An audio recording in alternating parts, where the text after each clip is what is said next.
په مزار شریف ښار کې د مولانا جلال الدین محمد بلخي د نړیوال هوایي ډګر او د شهرینو پروژې د څلور لارې ترمنځ د 2.5 کیلومتره سړک د جوړولو چارې پیل شوې. په دې اړوند جوړ شو مراسمو کې د مزار شریف ښاروال د دې پروژې پر اړتیا خبرې وکړې او د ښار د بنسټیزې پراختیا په برخه کې یو مهم ګام وباله. نوموړي وویل چې دغه پروژه به د کیفیت له اړخه په ټولو معیارونو برابره جوړه شي. ما کوشش میکنیم برادرای محترم که همون سرک یک سرک معیاری شود. برای ما و شما معلوم است در هر کشور یا در هر دولت یا در هر وطن همون سرک‌ها کی است و سرکای معیاری کی است. اول سرک از میدان هوایی شروع تا ابتدای شهر همون سرک‌ها مهم است. ما ان شاء الله کوشش میکنیم که همین سرک تقریبا دام میشه که در حالت پروسه تدارکات کارش شروع بود. لله الحمد به همکاری جناب اجوالی صاحب، جناب اجماویان صاحب و دیگر بزرگای امارت اسلامی الحمدلله این سرک امروز آغاز میشه یا افتتاح میشه.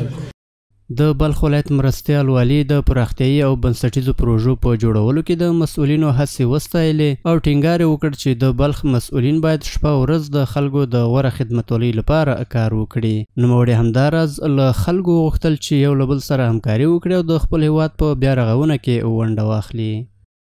کارهای خیر المنفعه و عام المنفعه همگی ما شما کوشش بکنیم تعاون داشته باشیم، همکاری داشته باشیم، هماهنگی داشته باشیم. از خاطر که این با کار یک نفر نبوده، با واسطه توان یک نفر نبوده و هر کار عمده و هر کار عظیم و بزرگ میخواد که با تماما حمایت همگی ما شما و همکاری همگی ما شما، تعاون کمک همگی ما شما اینجا ضرورت داره.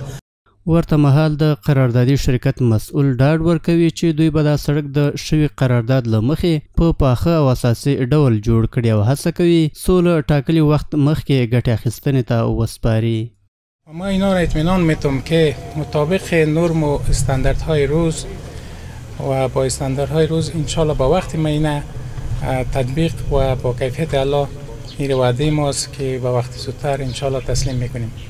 یاد دی وی چې دا پروژه د مزار شریف ښاروالۍ د تیر کال له 43 پراختیایي او بنسټیزو پروژو څخه یوه ده چې د جوړېدو چارې سږ کال د ښاروالۍ له لورې پیل شوې او تمه ده چې تر راتلونکو 6 میاشتو پورې به جوړه او ګټه اخیستنې ته وسپارل شي.